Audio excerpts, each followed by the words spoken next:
नमस्कार।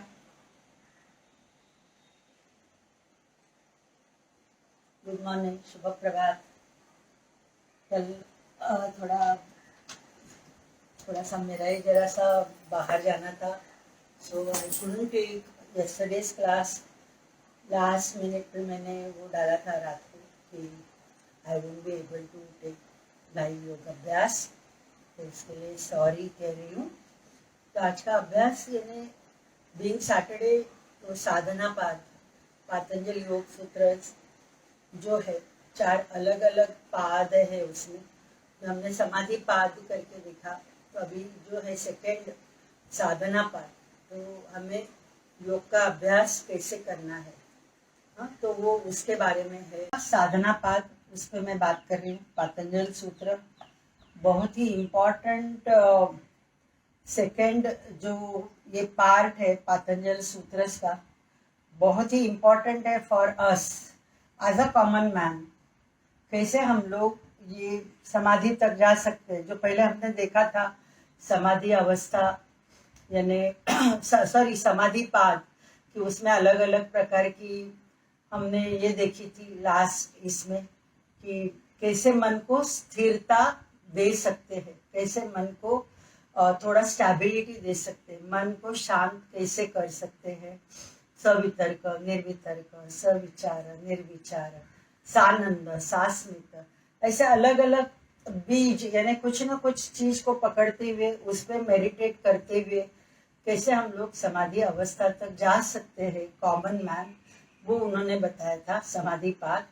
लेकिन साधना यानी इसमें भी साधना क्या करनी है, कि वो बहुत ही इम्पोर्टेंट है। साधना के द्वारा ही हम लोग मन की शांति तक पहुंच सकते हैं, मन की समाधि, जो एक समाधि अवस्था तक आना है, हाँ, तो वो समाधान, समाधि मैं तो बोलूंगी कि इट्स नॉट कि पूरे शरीर को भूल जाए, कि समाधि अवस्था इज बेसिकली समाधान में रहना, कंटेंटमेंट में रहना, पर हर पल एक मोमेंट, हर एक मोमेंट जो भी है वो समाधान में व्यतीत करना, without any stress, without any thought, ये ऐसे व्यतीत करना, उसे समाधि, समाधान, समाधि, ऐसे मैं तो बोलूंगी कि वही, इतना भी हम लोग हासिल कर पाए ये लाइफ में, तो भी हमारी मन की अवस्था शांत है। जैसे हमने गए 4 महीने में देखा था कि अभ्यास जो देखा था कि अलग अलग अभ्यास में stress is the main factor करके देखा था, कि स्ट्रेस के वजह से कैसे हमारी autonomic nervous system and the endocrine system, हमारे शरीर की कैसे डिस्टर्ब हो जाती है, और वो डिस्टर्ब होने के बाद कैसे अलग अलग शरीर पे उसकी बीमारियां करके आती है। वो हमने अलग अलग बीमारियां, उस पर थोड़ा सा आसन, उस पर थोड़ा सा मेडिटेशन, प्राणायाम ऐसे देखा था। अभी ये जो है साधना पाद में हम लोग साधना क्या कर सकते हैं, तो सेकंड पातंजल योग दर्शन में द्वितीय साधना पाद, उसमें 55 सूत्र है। It will take around 2 to 3 months, क्योंकि ये मैं ज्यादा डिटेल में मैं बात करने वाली हूँ, क्योंकि यही बहुत ही इम्पोर्टेंट है हम लोगों के लिए। तप, स्वाध्याय, ईश्वर प्रणिधानानि, क्रिया योग, पहला ही उन्होंने जो ये बताया है महर्षि पतंजलि ने, कि तप, स्वाध्याय, ईश्वर प्रणिधानानि, क्रिया योग। क्रिया योग यानी वो आपने बहुत ही फेमस है, लाहिरी महाशय उनका है, और काफी सारे लोग उसका भी अभ्यास करते हैं। लेकिन बेसिकली क्रिया योग क्या है, तो तप, तप यानी त्रु, त्रु यानी जलाना, जो भी मुझ में बुराइयां है वो जलाना। त्रु is a Sanskrit word, that is to जलाना, ये उसका मतलब है। तो तप इज बेसिकली जो भी मुझ में बुराइयां है वो जलानी है। तो तप, तप आचरण, हमने देखा होगा कि ऋषि मुनि तपश्चर्या करते थे। जो हमारी स्टोरीज जो है बहुत सारी अलग अलग, उसमें देखा था सहस्त्र सहस्त्र वर्ष वो तप करते थे, यानी उतनी तभी लाइफ एक्सपेक्टेंसी भी, लाइफ भी उतनी थी। लेकिन अभी ये कलयुग में ये सब तप करने की यानी शारीरिक तप करने की जरूरत नहीं है। तो बहुत सारे लोग क्या करते हैं कि अभी श्रावण महीना चालू है, राइट, तो उपवास करेंगे, निर्जली उपवास करेंगे, रात को खाना है, नहीं तो बिल्कुल खाना ही नहीं है। तो ये जो है डिटॉक्स करके आप कर सकते हो। डिटॉक्स यानी शरीर में जो भी कचरा है वो निकल जाए, उसके लिए आप डिटॉक्स करते हैं ना बॉडी, तो उसके लिए लंघन उपवास बहुत ही अच्छा है। लेकिन वो कुछ परंपरा है कि मेरे दादी नानी वो कर रहे थे, परदादी कर रही थी, मेरी मम्मी कर रही थी, इसके लिए हम लोग उसका मतलब न जानते हुए भी उसको वो फॉलो करते होंगे, तो वो तप नहीं है। यानी वो उपवास जो है कि जिससे वो साध्य कुछ होना है वो मिलेगा, ऐसे नहीं। इवन आई वोंट ऐसे रिलीजन करके मैं बात नहीं कर रही हूँ, लेकिन कुछ लोग 30 दिन 40 दिन उपवास रखते हैं, बिल्कुल खाते नहीं, नहीं तो बहुत ही सनराइज टू सनसेट के पहले खा लेंगे, फिर बाद में नहीं खा लेंगे। कुछ लोग तो अभी गणपति के पहले 8 दिन का वो मिच्छामी दुक्कड़म उसके लिए उपवास करते हैं। तो वो है अच्छा, नहीं ऐसे नहीं बोलती हूँ, लेकिन समझ के करना बहुत जरूरी कि इट्स नॉट परंपरा करके ना करते हुए, शरीर को हानि न पहुंचाते हुए, इट्स जस्ट एक एंजॉयमेंट करके आपको मिलता होगा तो डेफिनेटली आप कीजिए। अदरवाइज 15 दिन में एक बार भी आप दिन भर कुछ नहीं खाते हो, एक दिन पूरा उपवास खाली फ्रूट्स पे रहते हो, तो भी बॉडी डिटॉक्स हो जाती। तो ये जो है तप, तो तप जो है शारीरिक तप रहता है, मानसिक तप रहता है और भावनिक तप रहता है।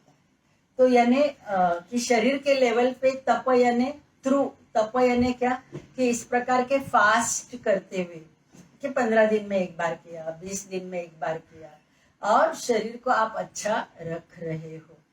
तो अलग अलग क्रिया हम लोग जो करते हैं, अग्निसार क्रिया है, वातसार क्रिया है, तड़ागी मुद्रा है, जो हमारी मेन डाइजेस्टिव सिस्टम उसमें ही कचरा रहता है, कॉन्स्टिपेशन रहेगी तो वो कचरा बहुत सारा अंदर ही अंदर रह जाता है, गैसेस हो जाती है। तो main is our GI system, जो हमारी 36 फीट लंबी है, 36 फीट लंबी है, तो वो उसकी क्लींसिंग होना बहुत जरूरी।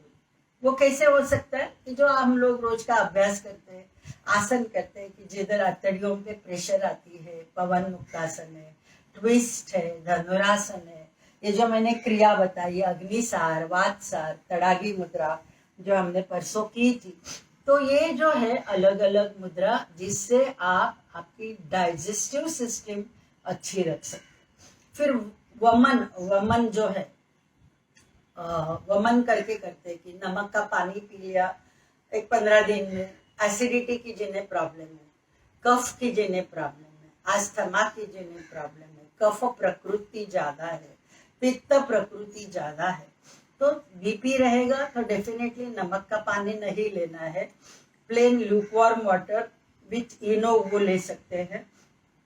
नहीं तो थोड़ा सा नमक पानी में डाला, पानी पी लिया 1-2 ग्लास और थोड़ा सा टिकल किया टंग को, तो ऑटोमेटिकली वो वमन, वो बहुत अच्छी क्रिया है शरीर का तप, यानी शरीर को अच्छा रखने के लिए। तो जिन्हें एसिडिटी कफ की प्रॉब्लम, डेफिनेटली मैं उनको बताऊंगी 15 दिन में एक बार ये वमन डेफिनेटली कीजिए। हाँ, तो उससे भी आपको काफी काफी काफी फर्क आएगा, जो हमारी शरीर की तकलीफें रहती है। और जैसे आसन है, कभी कभी इसबगोल लिया, जिन्हें है कॉन्स्टिपेशन की प्रॉब्लम, तो इसबगोल फाइबर, हाई फाइबर डाइट और इसबगोल वो भी बहुत अच्छी है कि जिससे पेट साफ होगा और गैसेस एब्जॉर्ब होंगे। तो ये इससे ये शारीरिक तप करके मैं डाइजेस्टिव सिस्टम के लिए बता रही हूँ, लेकिन मेन जो है शरीर का कचरा निकलना इम्पोर्टेंट है। हाँ, तो ये तप हो गया शारीरिक तप।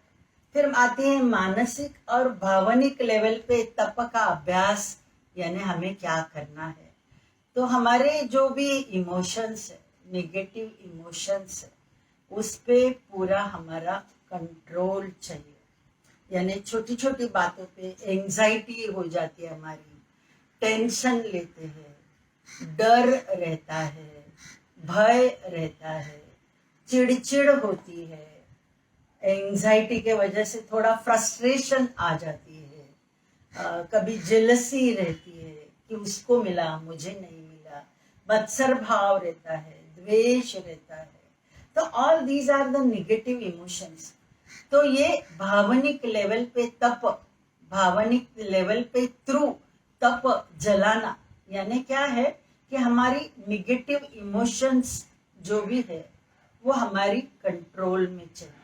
यानी तुरंत गुस्सा हो गए, मेरे मन के सरीखा नहीं हुआ, गुस्सा हो गई, चिड़चिड़ हो गई, तो वो नहीं होना है। हमारी एक्सपेक्टेशंस रहती है और वो एक्सपेक्टेशंस के साथ चीजें बनती नहीं है तो भी मेरा मूड जाता है, तो वो भी नहीं होना है। साक्षी भाव से देखना, लेट गो करके छोड़ देना। जॉइंट फैमिली रहती है तो ये करना बहुत जरूरी रहता है, क्योंकि दो तीन जनरेशन साथ में रहते हो तो इट्स नॉट कि आप सब लोग आपको समझ पाए और आप भी उनको समझ पाए, तो ये नहीं होने वाला। तो लेट गो करके, जो हम लोग योग का अभ्यास करते हैं तो हमें एक साक्षी भाव से जीना बहुत बहुत जरूरी है। तो ये है भावनिक तप, यानी मेरी क्रोध पे, काम, क्रोध, लोभ, मोह यानी अटैचमेंट, लोभ यानी कुछ भी चीज, डिजायर्स जो हमारी रहती है, वो डिजायर्स जो है जितनी फुलफिल होने वाली है कीजिए, ऐसे नहीं। लेकिन ये मटेरियल जो भी डिजायर्स वो बाद में दुखी देते हैं, वो समझ लेना बहुत जरूरी। जो गौतम बुद्ध हमेशा बताते हैं कि सब जो भी है, happiness is followed by the sadness, कि सुख के बाद दुख आने वाला है, दुख के बाद सुख आने वाला है। तो ये कंटिन्यूअस साइकिल चालू रहती है। एंड एवरीथिंग वॉट एवर जो हम लोग हासिल करना चाहते हैं मटेरियल लाइफ में, ये मटेरियल वर्ल्ड में, दैट वो सब जो है वो दुख का ही निमित्त बनने वाला है। क्योंकि आज मैंने कुछ मिलाया, मुझे मिल गया, तो मेरी आशा रुकती नहीं, मेरी डिजायर्स उधर ही थमती नहीं। ये मिला, मुझे और थोड़ा आगे का चाहिए, और थोड़ा आगे का चाहिए। तो वो मिलाने के लिए फिर से हमारा कष्ट शरीर को और मन को देते रहते। तो जैसे मैंने बोला, सुख के बाद दुख, यानी वो सुख मिला है, hardly we express, hardly we enjoy those moments, सुख के मोमेंट्स, फिर से दुख चालू हो जाए। तो ये एक अलूफ होके देखना, भावनिक तप, कि जो भी है काम, क्रोध, लोभ, मोह, मद, अहंकार और मत्सर, तो ये षट विकारों पे कंट्रोल रखना। कंट्रोल वो हमारे अंकुश में चाहिए, ये इमोशंस, दैट इज द भावनिक तप। ऐसे नहीं बोलूंगी कि बिल्कुल नहीं चाहिए, थोड़ा चाहिए। कितना कि मेरा आगे जो भी है, मेरी आगे जो स्पिरिचुअल जर्नी है वो बढ़नी है, उसके लिए जितना जरूरी है उतने ये विकार चाहिए। मटेरियल लाइफ में आप जितना भी आप कोशिश करो, मिलेगा, फिर से और मिलना है, वो कभी मिलना खत्म नहीं होता है। तो जो ये साधना पाठ क्या बताती है कि everything whatever you have got, you should have the contentment. ये तप, स्वाध्याय, ईश्वर प्रणिधान नियम में आते हैं। तो वो नियम कैसे मैं बाद में बताऊंगी, तो उसमें और भी थोड़ी डिटेल बात इस पे हो जाएगी। नियम इज द सेल्फ डिसिप्लिन, खुद के लिए है। ये डिसिप्लिन जो है वो खुद के लिए है। तप में आ जाती है शारीरिक तप। रोज आप सुबह उठते हो, अभ्यास करते हो। अभी मेरी इरेग्युलर, अगस्त महीना इरेग्युलर हो गया है। नेक्स्ट वीक में भी शायद Thursday Friday I won't be able to take. Thursday तो 100% नहीं लेने वाली हूँ, क्योंकि मैं बाहर गांव जाने वाली हूँ। फ्राइडे मैं देख लूंगी how I come from the, बाहर गांव जाती हूँ तो आती हूँ कभी, कैसे होता है, तो इट ऑल डिपेंड्स। लेकिन थर्सडे तो डेफिनेटली नेक्स्ट वीक में मैं नहीं लेने वाली। लेकिन आप जो अभ्यास करते हो, जो भी है, वीडियो देखते हुए भी आप अभ्यास कर रहे होंगे 12-15 दिन, जब भी मैं नहीं थी लाइव, तो वो जो है शारीरिक तप है आपका। अथ योग अनुशासन, तो योग का अनुशासन, एक डिसिप्लिन, सेल्फ डिसिप्लिन करके आप उसको फॉलो कर रहे हो। आपके शरीर को आप अभ्यास करके वो जॉइंट्स मसल्स को आप स्ट्रेंथनिंग दे रहे हो, फ्लेक्सिबल बना रहे हो, मन को और शरीर को फ्लेक्सिबल बना रहे हो, तो वो भी हो गया शारीरिक तप, सेल्फ डिसिप्लिन। भावनिक तप मैंने बोला जैसे ये हमारे अलग अलग निगेटिव ये जो भी है इमोशंस, उस पे मेरा कंट्रोल चाहिए। और मानसिक तप यानी look positively to the life, जो भी है पॉजिटिवली सकारात्मकता से मेरी लाइफ को मुझे देखना है, मेरे जीवन को मुझे देखना है। हर एक का प्रारब्ध अलग है, हर एक का जीवन अलग है, हर एक ने कुछ कैरी कुछ अलग किया है, हर एक सोल ने, है ना। तो वो जो भी है प्रारब्ध वो होने वाला है, वो होने वाला है, वो इनएविटेबल है, अटल है। तो वो हमने मांग के लिया है प्रारब्ध कि ये कुछ मेरे साथ हो जाए, क्योंकि जिससे मैं और भी स्ट्रेंथन रहूं, मेरे सोल को कुछ लेसन लर्निंग मिले। इसके लिए प्रारब्ध में कुछ कुछ इंसिडेंसेस, मेजर इंसिडेंसेस होने वाली है, लेकिन वो इंसिडेंसेस को साक्षी बन के देखना, अलूफ होके देखना, दैट इज द मानसिक तप। फिर से मैं बोल रही हूँ, साक्षी भावना का अभ्यास बहुत ही इंपॉर्टेंट है, जिसे स्थित प्रज्ञ करके भगवत गीता में श्री कृष्ण ने बताया है कि स्थित प्रज्ञ से को भाषा की, स्थित प्रज्ञ यानी क्या रहते हैं उसके लक्षण। तो उसमें यही कि साक्षी भाव का ही उन्होंने बताया है। सुख हो दुख हो एक ही अवस्था में रहे, बाहर ठंडी हो गर्मी हो एक ही अवस्था में रहे, कुछ भी बाहर हो जाए लेकिन मेरा मन अटल है, मेरा मन एक ही अवस्था में है, दैट इज स्थित प्रज्ञ अवस्था, साक्षी अवस्था। तो मानसिक तप जो है, तो बेसिकली मानसिक तप यानी पॉजिटिवली लाइफ को देखना, never think negative about the life. जो होता है मेरे अच्छे के लिए हो रहा है, जो भी कुछ इंसिडेंट्स हो गए हैं मुझे उसमें से सीखने को क्या मिला, what is the lesson learning I am getting. हाँ, तो छोटे छोटे बच्चे भी हमको सिखाते हैं, मेरी बहू भी मुझे सिखाएगी, मेरा लड़का भी मुझे सिखाएगा, मेरे पोते भी मुझे सिखाएंगे, मेरे पेशेंट्स भी मुझे सिखाएंगे। तो वॉट एवर, हर एक की जो है लाइफ, जो भी व्यक्ति आती है, जो भी कैसे भी वो बिहेव करती है, जो भी इंसिडेंसेस आपके साथ वो व्यक्ति के साथ होते हैं, everything should be looked upon साक्षी भाव, एक अलूफ होके देखना, जो अष्टावक्र गीता में स्थित प्रज्ञ साक्षी भाव पे ही पूरी अष्टावक्र गीता जो बताई है वो उसी पे है। तो वो हो गया मानसिक तप। तो ये अभ्यास होना बहुत जरूरी है। एज अ कॉमन मैन मेरा तपाचरण यानी क्या होना है कि शारीरिक मानसिक भावनिक लेवल पे मुझ में जो भी बुराइयां है वो मेरी निकल जाए, दैट इज तप। फिर आती है स्वाध्याय तप, स्वाध्याय ईश्वर प्रणिधानानि क्रिया योग। तो स्वाध्याय स्व अध्याय, स्वाध्याय स्व अध्याय, स्व यानी खुद का, अध्याय यानी सोल, मेरी जो अंदर है लाइवलीनेस, उसको समझना, आत्मा क्या है समझना, आत्मा परमात्मा का ही एक अंश मेरे अंदर वो है ही, वो परमात्मा मुझसे अलग है ही नहीं, वो समझना, दैट इज स्वाध्याय स्व अध्याय। और फिर स्वाध्याय में शुरुआत में क्या है, एज अ कॉमन पीपल हमें स्पिरिचुअल जर्नी, हम लोग है नहीं उसमें, तो प्रस्थान त्रयी करके जो बताया गया है, उपनिषद बताया गया है, भगवत गीता बताई गई है उसमें, और वेद बताए गए हैं।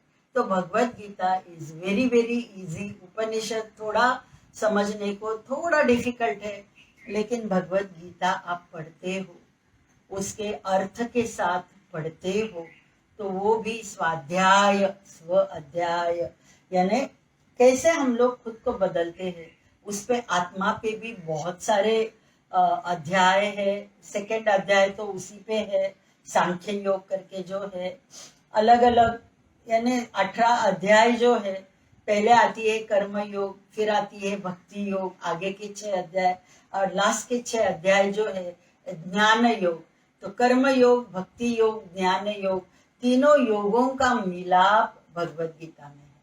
तो वो भी आप पढ़ते हो तो स्वाध्याय स्व अध्याय कि मैं कौन हूँ, मैं कौन हूँ, कहा अहम, कौन हूँ, टू सहा अहम, कोहम टू सोहम, सहा अहम। तो वो जो जर्नी है, वो सोल को रियलाइज जो होना है, जो पता चलना है, शरीर को पता चलना है, सोल को तो, सोल तो है ही आनंदमय कोश में, वो है।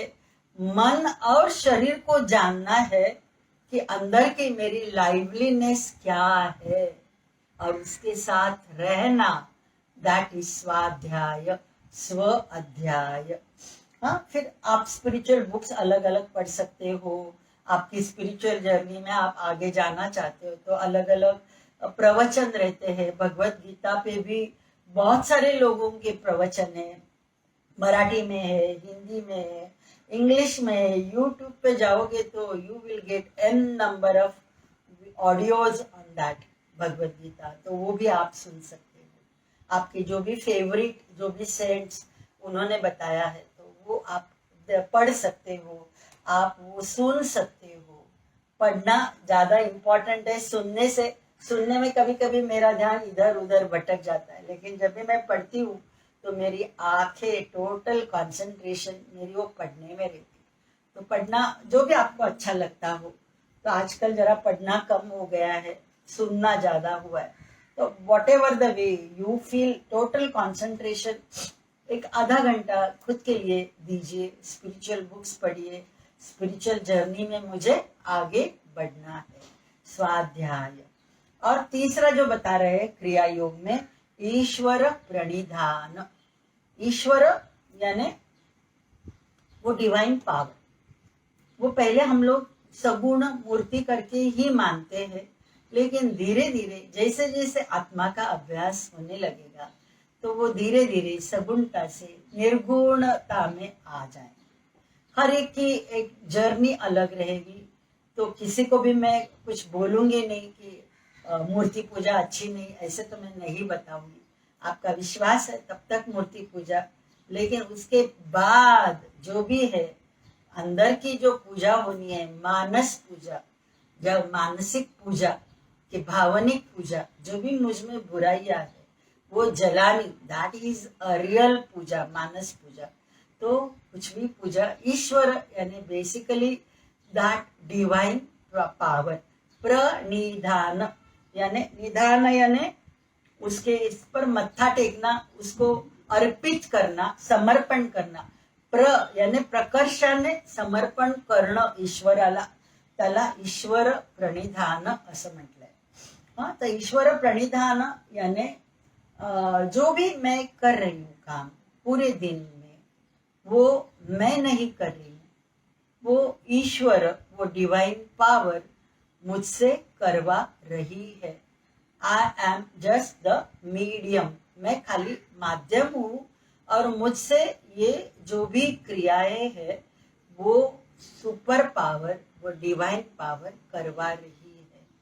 खुद को तू में बदलना, मैं को तू में बदलना, मैं को एक अलूफ रखना, अहंकार कम हो जाता है ईश्वर प्रणिधान के अभ्यास से।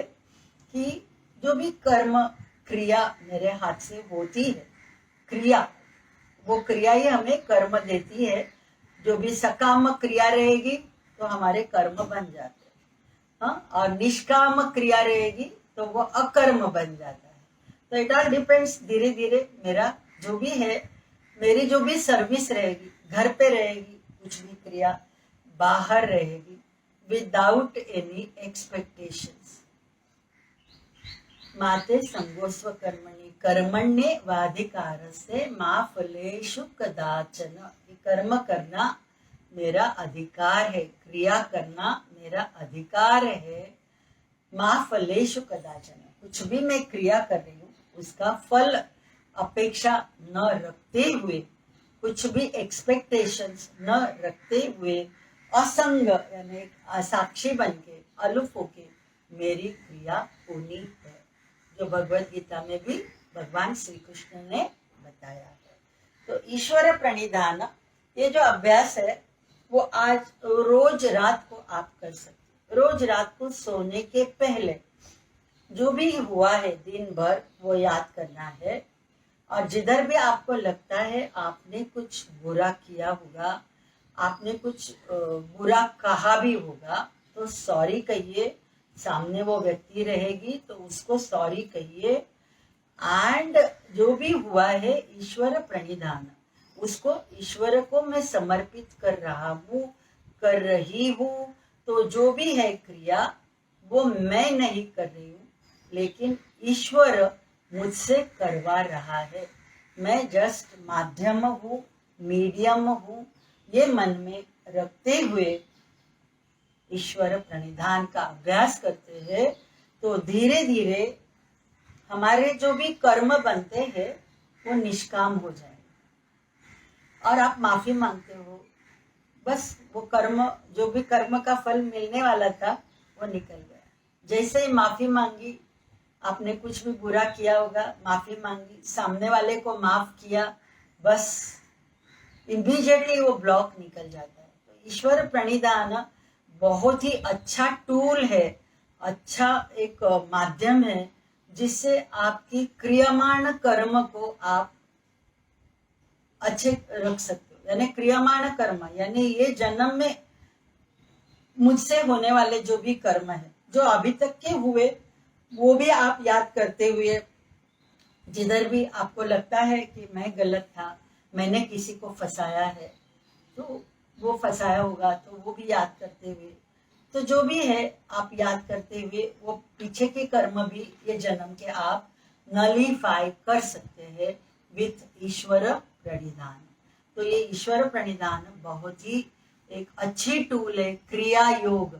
तो ये तप, स्वाध्याय और ईश्वर प्रणिधान, ये तीनों डिसिप्लिन, नियम जो है सेल्फ डिसिप्लिन, उसको क्रिया योग कहा है। तो ये क्रिया हमारे हाथ से रोज के रोज हर पल होनी है, हर मोमेंट होनी है। अभी 1 घंटा हम ये तो सुन रहे, लेकिन it should be practically experience. ये आचरण में लाना बहुत जरूरी है, तो ही हमारी आगे की फ्यूचर लाइफ और भी अच्छी बन सकती है। हाँ, तो इसमें ओशो बता रहे हैं कि तप यानी क्या, आत्मपीड़ा उसमें अभिप्रेत नहीं है। यानी शरीर को तप करना, शरीर को कुछ ज्यादा पीडा करना, वो उसमें नहीं है। जीवनात कुठलीही टोकाची भूमिका न घेता संतुलित राहणं, सहज जगणं, जागरूकतेने संवेदनापूर्ण राहणं म्हणजेच तपाचरण। उन्होंने, ओशो ने बताया है कि व्हाट इज तप, कि कौन सी भी कुठलीही टोकाची भूमिका न घेता, कौन सी भी एकदम एक्सट्रीम न सोचते हुए संतुलित, दैट इज साक्षी बनके हार्मोनियसली रहना, सहज जीना, उसे तप कहा गया है। और ऐसे सहज वृत्ति से जो भी जीता है वो धीरे धीरे अंतर्मुख होने लगता है, और जैसे जैसे उसकी अंतर्मुखता बढ़ती है वो अपने सोल से कनेक्ट हो जाती है। मन ऑटोमेटिकली, मन और शरीर वो आदमी की ऑटोमेटिकली कनेक्ट हो जाती है अंदर के तत्व से। हाँ, तो ये महर्षि ओशो ने ये बताया है। फिर बाद में शंकराचार्य क्या बताते हैं, उन्होंने अलग अलग इसमें व्हाट इज तप, स्वाध्याय क्या बताया है वो मैं बताती हूँ। शंकराचार्य, उन्होंने तप की 3 व्याख्या बताई है। काया इंद्रिय मनः संयमम तपः। काया यानी शरीर, इंद्रिय यानी जो भी हम लोग हमारे ऑर्गन्स यूज करते हैं, हाथ पांव, वाणी, मेन वाणी, हाँ, तो और मन, तीनों को संयम में रखना, दैट इज तप। शरीर, मन और इंद्रियों को वश में रखना, उसे तप कहा है। स्व आश्रम विहितम कर्म तपः। अभी यानी पहले जब आदि शंकराचार्य उन्होंने लिखा है तो तभी 4 आश्रम थे, ब्रह्मचर्य, गृहस्थाश्रम, वानप्रस्थाश्रम, संन्यासाश्रम। तो उन्होंने क्या लिख रहे हैं, स्व आश्रम विहितम, यानी जो भी आश्रम में आप हो, ब्रह्मचर्य यानी पहले 25 साल, बीच के 50 तक, 26 से 50 गृहस्थी, और 51 to 75 वानप्रस्थ, और 76 to 100 दैट इज संन्यास। तो जो भी आपके ये अलग अलग आश्रम में आपका जो भी विहित कर्म है वो अच्छे से निभाना, वो भी तप। यानी गृहस्थी में हो तो गृहस्थी का जो भी आचरण करना था, गृहस्थाश्रम में जो भी मेरी रिस्पॉन्सिबिलिटीज थी वो पूरी मैंने की नहीं की, पूरी की है तो मैंने वो विहित कर्म जो गृहस्थी में करना था वो किया है। ब्रह्मचर्य में मेरा सीखना था, is it I have learned all those years, yes, तो आई हैव, वो मैंने किया है। अभी वानप्रस्थ मेन है हमारा, वानप्रस्थ जो हम सब लोग है 51 to 75 इयर्स वानप्रस्थ, यानी अलूफ होके। अभी हम लोग तो किधर जंगल में नहीं जाने वाले, पहले तो वो जंगल में जाते थे राजा, और याद रहेगा आपको वानप्रस्थ करके, और इधर तो कुटिया बना के उधर रहते थे कि सादा simple life, that is the वानप्रस्थ। हाँ, तो ये जो भी आयशो आराम से थोड़ा दूर और सिंपल राहणी त्याला वानप्रस्थ म्हणतात। और धीरे धीरे मटेरियल लाइफ से थोड़ा दूर होना, मटेरियल लाइफ जो भी है पेनफुल है वो समझना, दैट इज वानप्रस्थ। और संन्यास आश्रम यानी पूरा छोड़ देना है कि संसार और सब छोड़ते हुए नामस्मरण करते रहना, अपने अंदर की तत्व के साथ जुड़ जाना, दैट इज संन्यास आश्रम। तो ये जो है हर एक आश्रम के विहित कर्म करना वो भी तप है, ऐसे आदि शंकराचार्य बता रहे हैं। बाह्य अंतःकरण समाधानम तपहा, लास्ट में बता रहे हैं बाह्य और अंतःकरण समाधान, देह का यानी बाह्य यानी शरीर का और मन का, मन के लेवल पे समाधान रहना वो भी तप है करके आदि शंकराचार्य बता रहे हैं।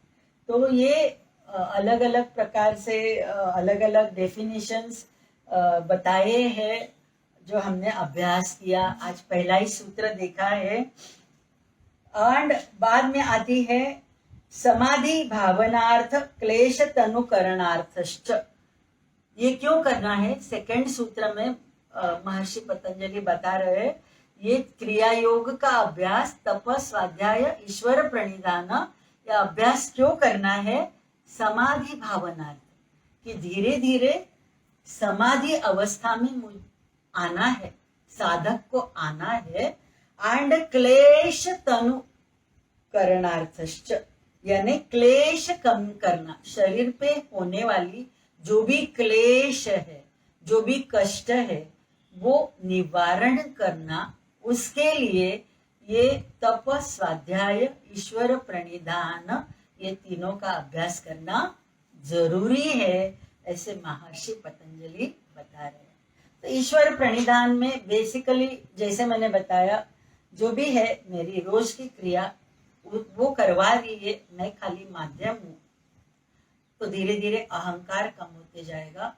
और ईश्वर प्रणिधान सिंपल है, ओम का जाप, ओम का आप जाप करते हो तो धीरे धीरे ओम जो है वो हमारी अकार उकार मकार अर्धमात्रा बिंदु से जुड़ा हुआ 3.5 मात्रा का ओम, वो जो ध्वनि है वो हमारी पूरी शरीर को एक चेतना देती है, सेल्यूलर लेवल, डीएनए लेवल तक वो उसकी वाइब्रेशंस जाती है, ओम की वाइब्रेशन। तो धीरे धीरे ओम का जाप आप समझो पहले 108 टाइम्स कीजिए, धीरे धीरे बढ़ाइए, एक माला जपी ओम बोलते हुए, बस दैट इज इनफ, शुरुआत का अभ्यास। फिर बाद में जैसे जैसे आपको टाइम मिलता है तो आप यह अभ्यास कर सकते हो। तो ये पहले 2 सूत्र हमने साधना पाद में देखे, आगे के सूत्र जो है क्लेश पे है वो मैं नेक्स्ट सैटरडे उस पर बात करूंगी। तो पता चला होगा कैसे हमारा अभ्यास होना है, कि कैसे आज साधक आसन तो हम लोग रोज करते हैं, प्राणायाम करते हैं, लेकिन उसके साथ तप का अभ्यास, स्वाध्याय का अभ्यास और ईश्वर प्रणिधान का अभ्यास, ये जैसे जैसे हमारा होते रहेगा, धीरे धीरे हम लोग स्पिरिचुअल जर्नी में आगे बढ़ेंगे और हमारी सोल की भी इवोल्यूशन होती जाएगी। सोल की भी इवोल्यूशन रहती है, हर एक चक्र के साथ जुड़ी हुई रहती है। वो अभी डिटेल इतना मैं बात नहीं करना चाहती, लेकिन धीरे धीरे मेरी सोल की इवोल्यूशन होते हुए वो जो मोक्षप्रद जाना है वो मुझे हासिल करना है, तो ये जन्म में उसका बीज मैं डाल सकती हूँ। उतना ही हमें याद रखना है। तो अभी जरा शांति मंत्र बोलते हुए सेशन एंड कर रहे हैं। सर्वेत्र सुखिनः सन्तु, सर्वे सन्तु निरामयाः, सर्वे भद्राणि पश्यन्तु, मा कश्चित् दुःखमात् भवेत्। ॐ पूर्णमदः पूर्णमिदं पूर्णात् पूर्णमुदच्यते, पूर्णस्य पूर्णमादाय पूर्णमेवावशिष्यते। ॐ शान्ति शान्ति शान्ति।